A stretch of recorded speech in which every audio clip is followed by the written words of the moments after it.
Samantala, halos 1,000 pulis dumating na sa Lanao del Norte para tumulong sa pagbabantay ng kaayusan at katahimikan sa gagawing plebisito bukas. May detalye si Eli Dumabok. Nasa compound na ng Kapitolyo ng Lanao del Norte ang halos 1,000 mga pulis mula sa Police Regional Office ng Visayas at Mindanao para tutulong sa pagbabantay sa kaayusan at katahimikan sa gagawing plebisito bukas Pebrero 6 sa 6 na mga bayan na hinihingi ng MILF sa ilalim ng Bangsamoro Organic Law. Ayon kay Senior Superintendent Leopoldo Cabanag, Provincial Director ng PNP sa Lanao del Norte, kailangan nila ang ganitong puwersa ng pulis sa lugar para mabigyan ng kalayaan ng bawat mamamayan sa karapatan nito na makapamili ng yes or no bukas sa araw mismo ng plebisito.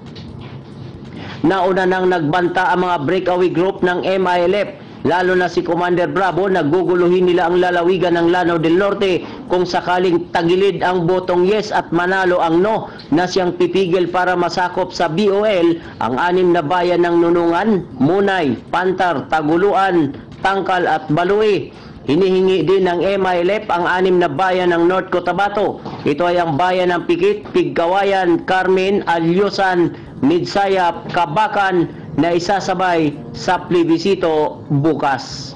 Eli Dumabok, Eagle News, IM1 with 25.